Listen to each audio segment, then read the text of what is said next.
Hello दोस्तों, कैसे हैं आप सभी। आई होप आप सभी लोग अच्छे ही होंगे।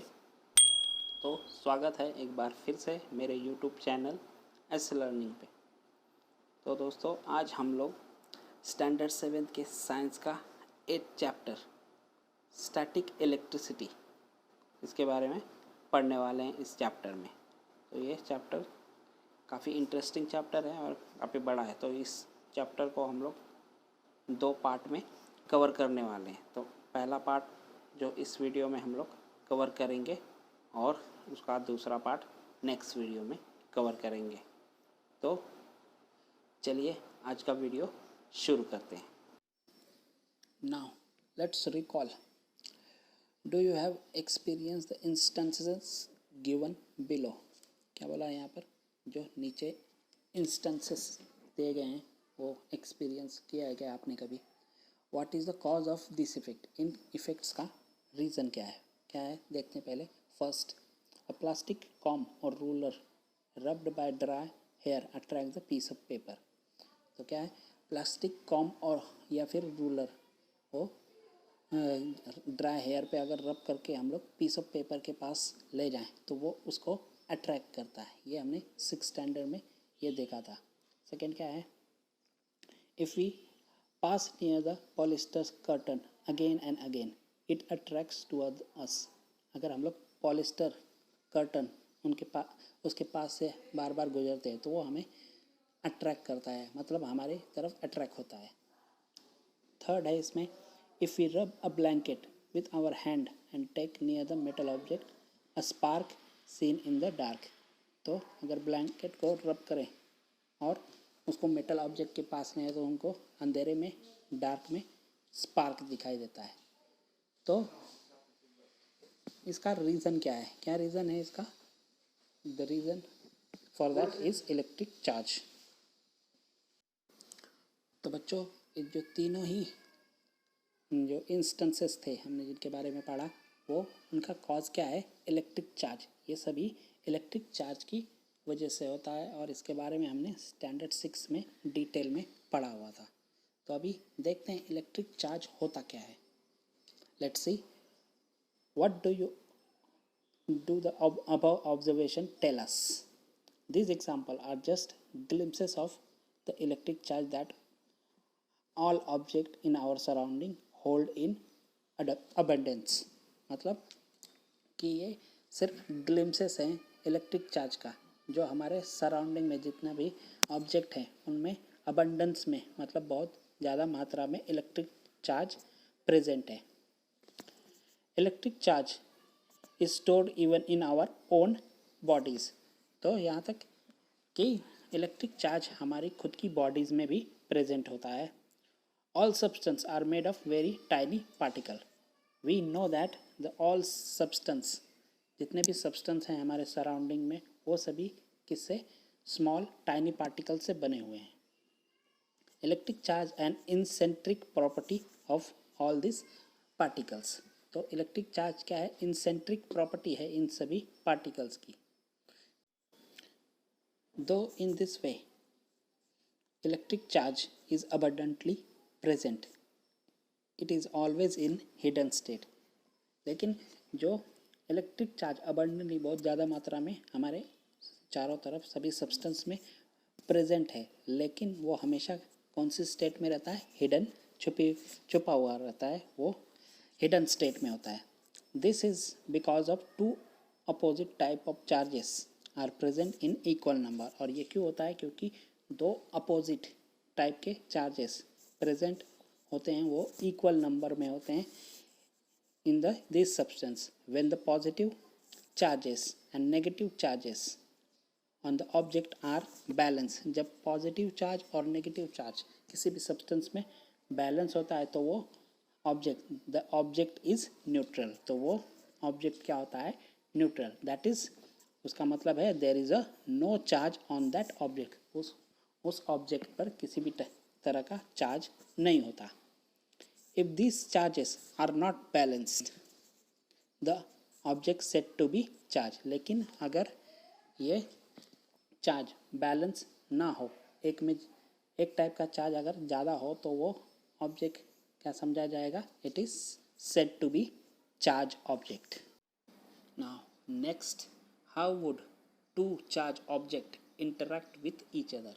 अभी दो चार्ज ऑब्जेक्ट एक दूसरे से कैसे इंटरैक्ट करते हैं, चलो देखते हैं. उसके लिए यहाँ पर एक्टिविटी दी है एक, उसको एक्सप्लेन करता हूँ मैं. क्या करना है यहाँ पर, you have to take 2 glass rods. 2 glass rod लेने हैं. जो पहला वाला ग्लास रॉड है उसको क्या करना है, सिल्क या वुलन क्लॉथ पे क्या करना है, रब करना है. तो रब करने के बाद क्या होगा, उस ग्लास रॉड में समवॉट चार्ज हो जाएगा, वो कुछ उसमें चार्ज आ जाएगा. तो क्या करेंगे, उसको इस तरह से फ्रीली सस्पेंड कर देंगे और दूसरा ग्लास रॉड लेके सेम सिल्क या वुलन क्लॉथ पे उसको रब करेंगे और रब करने के बाद वो भी कुछ हद तक चार्ज हो जाएगा. तो अभी उस दोनों ग्लास रॉड को इस तरह से एक दूसरे के क्लोज ले जाना है. तो क्या होगा, what will happen, it will push each other. क्या करेंगे, वो दोनों एक दूसरे को पुश करेंगे, मतलब क्या होगा, उनके बीच में रिपल्शन होगा. तो अभी इस ग्लास रॉड को हटाना है और उसकी जगह एक प्लास्टिक का रॉड लेना है. प्लास्टिक का रॉड लेना है और उसको वापस से सिल्क के क्लॉथ पे रब करना है और वापस से सेम उस ग्लास रॉड के क्लोज ले जाना है नज़दीक. क्या होगा, वो एक दूसरे को क्या करेंगे, अट्रैक्ट करेंगे, मतलब एक दूसरे के क्लोज जाएंगे, मतलब उनके बीच में क्या होगा, अट्रैक्शन होगा.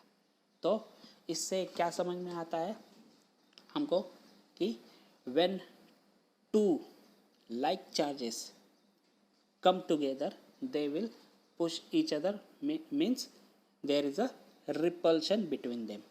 Or when two unlike charges come together they will attract each other. So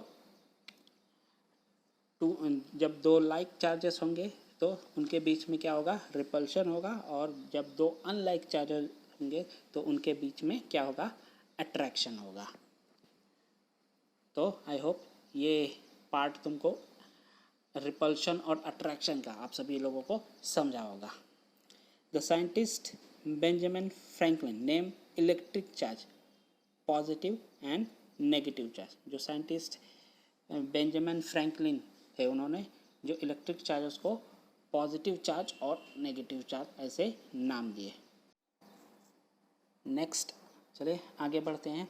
हमने अभी तक ये तो देख लिया कि दो चार्ज ऑब्जेक्ट के बीच अट्रैक्शन और रिपल्शन कैसे होता है. अभी हम देखेंगे कि जो इलेक्ट्रिक चार्ज है ऑब्जेक्ट में क्या ओरिजिन कैसे होता है, कैसे आता है उसके अंदर. All substance are made up of particles and these particles are ultimately made of very tiny atoms. हमको ये पता है कि सभी जो सब्सटेंस है हमारे चारों तरफ सराउंडिंग में वो स्मॉल पार्टिकल से बने रहते हैं और जो ये पार्टिकल्स हैं वो किससे बनते हैं, very tiny atoms. We shall be looking at the detail of atomic structure later. और एटॉमिक स्ट्रक्चर के बारे में हम बाद में पढ़ेंगे. At this stage, it is sufficient to know that each atom contains stationary positive charge and moving negative charge. तो जो हर एटम है उसके अंदर क्या स्टेशनरी पॉजिटिव चार्ज और मूविंग नेगेटिव चार्ज, मतलब स्टेशनरी मतलब रुका हुआ पॉजिटिव चार्ज होता है और मूविंग मतलब जो नेगेटिव चार्ज क्या होते हैं, वो मोशन में रहते हैं, मूव करते हैं.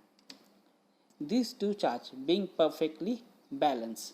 तो स्टार्टिंग में ही हमने देखा था जब दो चार्ज इक्वल नंबर में होते हैं तो वो एटम जो वो सब्सटेंस क्या होता है, बैलेंस होता है, वो चार्ज बैलेंस होता है. So an atom is electrically neutral. तो हम लोग बोल सकते हैं एटम क्या होते हैं, इलेक्ट्रिकली न्यूट्रल होते हैं, क्योंकि दोनों चार्जेस पॉजिटिव और नेगेटिव चार्ज क्या होते हैं, बैलेंस होते हैं, इक्वल होते हैं. All the objects are made up of atoms, which means that they are an electrically neutrals. तो सभी एटम्स बने होते हैं क्या,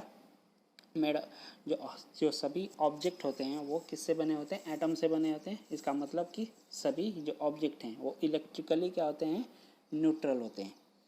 then how do object become electrically charge, लेकिन फिर एटम्स इलेक्ट्रिकली चार्ज कैसे होते हैं।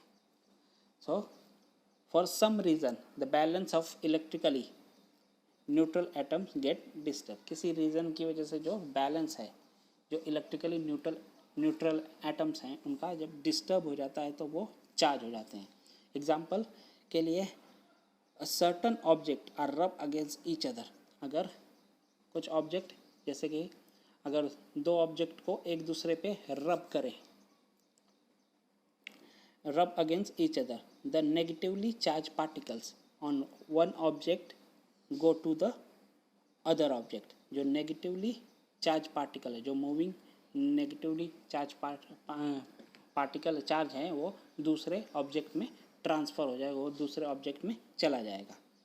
The object to which they go become negatively charge due to excess of negatively charge particle, तो जिस पार्टिकल में वो ट्रांसफ़र होते हैं वो क्या हो जाएगा, नेगेटिवली चार्ज पार्टिकल हो जाएगा, क्योंकि उसमें एक्सेस बहुत ज़्यादा मात्रा में नेगेटिवली चार्ज पार्टिकल ट्रांसफ़र हो गए हैं। सिमिलरली उसी तरह से the object from which the negatively charge particle go away become positively charge due to deficiency of negatively charge particle, और उसी तरह से जो जिस एटम में से नेगेटिवली चार्ज पार्टिकल जाएंगे, क्योंकि उसमें अभी नेगेटिवली चार्ज पार्टिकल की कमी है, डिफिशियंसी है, तो उसमें पॉजिटिवली चार्ज पार्टिकल ज़्यादा होंगे, वो क्या हो जाएगा, पॉजिटिवली चार्ज पार्टिकल बन जाएगा।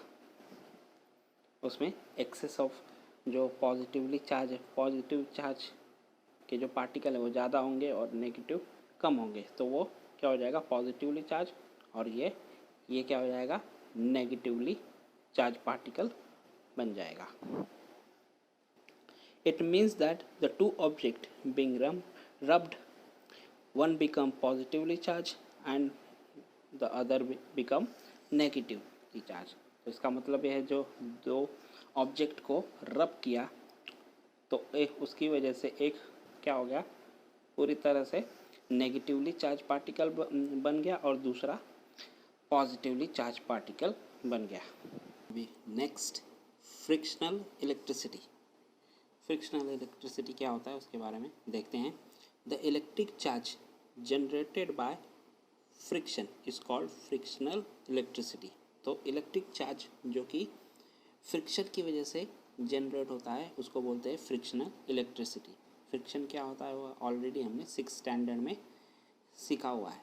तो जब दो चीज़ों को हम लोग एक दूसरे से रब करते हैं तो उन दोनों के बीच में क्या फ्रिक्शन क्रिएट होता है। तो इस तरह से जो इलेक्ट्रिसिटी जनरेट होती है उसको बोलते हैं frictional electricity. This charge is produce only at the place of the friction. तो ये चार्ज सिर्फ फ्रिक्शन की जगह पे प्रोड्यूस होता है, hence it is called static electricity. इसीलिए इसको स्टैटिक इलेक्ट्रिसिटी भी बोलते हैं। It remains on the object for short duration, और ये चार्ज उस ऑब्जेक्ट में बहुत कम टाइम के लिए रहता है, शॉर्ट ड्यूरेशन के लिए रहता है। The charges of static electricity are absorb in the moist air. तो जो चार्जेस होता है स्टैटिक इलेक्ट्रिसिटी के वो एब्जॉर्ब कर लिए जाते हैं, किसके, हमारे चारों तरफ जो मॉइस्ट एयर होती है उसके द्वारा क्या हो जाती है, एब्जॉर्ब कर ली जाती है। That is why this experiment should be perform in dry weather, और इसलिए ये ऐसा एक्सपेरिमेंट हमेशा ड्राई वेदर में परफॉर्म करना चाहिए, पर्टिकुलरली इन विंटर। नेक्स्ट यहाँ पे एक एक्सपेरिमेंट दिया गया है, वो सेम वैसा ही है जो हमने देखा था पहले भी, जो अट्रैक्शन और रिपल्शन का। तो बेसिकली यहाँ पर क्या बोला गया है, हमको 2 स्ट्रॉस लेनी है और ये बॉटल है। एक स्ट्रॉ को हम लोग क्या करेंगे, बॉटल पे रखेंगे, और दूसरा स्ट्रॉ है वो वुलन क्लॉथ पे रब करेंगे और उसके पास ले जाएंगे। तो क्या होगा, 2 अपोजिट चार्ज, एक चार्ज होगा और दूसरा अनचार्ज होगा, तो क्या उनके बीच में अट्रैक्शन होगा। फिर क्या करेंगे, दोनों ही स्ट्रॉ को वुलन क्लॉथ पे रब करेंगे और इस बॉटल पे रखेंगे तो क्या होगा, टू लाइक चार्जेस मीन्स दोनों में चार्जेस होंगे तो क्या होगा, उनके बीच रिपल्शन होगा। तो सेम जो हमने पहले भी एक्टिविटी देखी थी जो ग्लास रॉड की, सेम है। So electrically charge object attract uncharged object. तो यहाँ पे क्या दिया है, इलेक्ट्रिकली चार्ज ऑब्जेक्ट क्या करता है, अट्रैक्ट करता है अनचार्ज ऑब्जेक्ट को। There is a repulsion between like electric charges, जैसा कि हमने पहले भी पढ़ा हुआ है कि जब दो like charges object, like charge वाले ऑब्जेक्ट को हम लोग एक दूसरे के नज़दीक लाते हैं, नियर लेते हैं, तो उनके बीच में क्या होता है, रिपल्शन होता है। There is attraction between unlike charges, और अनलाइक चार्जेस होते हैं उनके बीच में अट्रैक्शन होता है। Hence repulsion is used as a test for identifying electrically charge object. और इसलिए जो रिपल्शन ये यूज़ किया जाता है एज अ टेस्ट, क्या आइडेंटिफाई करने के लिए कि कोई इलेक्ट्रिकली चार्ज ऑब्जेक्ट है या नहीं। सो आई होप यहाँ तक आप लोगों को समझ में आया होगा। इस चैप्टर का जो नेक्स्ट पार्ट है, आगे का पार्ट है, वो नेक्स्ट वीडियो में हम लोग कवर करेंगे। तो थैंक यू, आई होप आप लोगों को समझ में आया होगा आज हमने जो भी पढ़ा। तो अगर आपको पसंद आया हो ये वीडियो तो लाइक और सब्सक्राइब ज़रूर कर दीजिए। Thank you.